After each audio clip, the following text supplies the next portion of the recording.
అక్క మీ అవ్వగారోళ్ళు ఓ ఎకరం అమ్మిండ్రటగా నీకెంత ఇచ్చిండ్రు? ఎక్కడ దిశల్లే ఓ 10 తులాల బంగారం పెట్టిండ్రు గంతే, కడమదంతా మా అన్నలే తీసుకున్నారా అన్నదట ఒగామె. 10 తులాలంటే 15-16 లక్షలు. మరి నీ ఫ్లాట్ అమ్మిన పైసలు వాళ్ళకిళ్ళకి ఇచ్చిడేంది? సప్పుడు గంట ఇంత బంగారం కొనేద్దాం, రేపు బుజ్జికి అక్కడికి వస్తుంది అని ఓగింట్లా. నువ్వేం ఫికర్ చేయకు, అంతలావు పైకం అవసరం పడితే బంగారం బ్యాంకులో పెట్టి రెద్దంతి అని ఇంకో ఇంట్లా. అబ్బా అప్పట్లో కొనేసిందే నయమైంది, ఇవాళ కొనాలంటే మనతోటేమవ్వు అని చాలా మంది ఇంట్లో నడిచే చర్చలు. ఇప్పుడు గీ ముచ్చట దేనికి చెప్తున్నామంటే, మీ ఇంట్లో ఎంత బంగారం ఉందో గానీ మీ పక్కింటోళ్ళ ఇంట్లో, ఎదురింటోళ్ళ ఇంట్లో, ముంగటున్నోళ్ళ ఇంట్లో ఇట్లా ఊరు, మండలం, జిల్లా, రాష్ట్రం, దేశమంతా చూస్తే ఎంత ఉందో ఎరికేనా?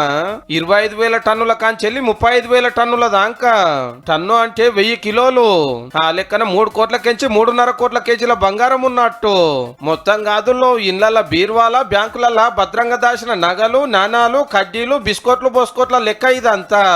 ఇక పైసలల్లా ఈ మాల్ విలువెంత అంటే 462 లక్షల కోట్లు. అగో మా ఇంట్లో ఎంత బంగారం ఉన్నదో మీకే మెరకాని గుస్సా కాకుండ్రే. బిజినెస్ లెక్కలు బయట పెట్టే అసాచోమ్ అనే సంఘము అందాజతోటేసిన లెక్కల రిపోర్టు మేము చెప్తున్నాం. చింతపండు లేని ఇల్లు ఉంటదేమో గానీ ఇవాళ రేపు బంగారం లేని ఇల్లు అయితే ఉండదు.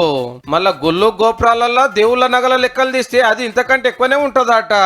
భారతదేశం అంటేనే బంగారు దేశం. మరి దునియాలో చైనా తర్వాత బగ్గ కాయి చేసేది మనమే.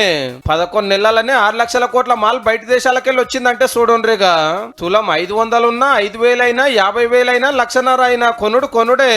ఇన్నొద్దులు అమ్మలక్కలే నగలని, నక్లెస్లని, కమల బుట్టాలని కాయిచ్చేద్దురు. ఈ నడుమ మొగోళ్ళు కూడా 5 ఏళ్లకు 10 ఉంగరాలు, మెడల ఇంతలా గొలుసు, చెయ్యికి కడాలు తలిగించుకొని తిరగబట్టి బంగారు బాబులమని. ఇంత రేపు ఇంకింత ఫిరంగాగల అని పైసలు ఉన్నప్పుడే ఇంత కొనేద్దాం అనుకునేటోళ్ళుగానే పెరిగేండ్రు. ముచ్చటంతా ముద్దుగానే ఉన్నది గాని మందిళ్ళ గింత బంగారం ఉందని ఆయనతో దొంగనలు మోపైతారేమో జర చూసుకోండ్రుల్లో.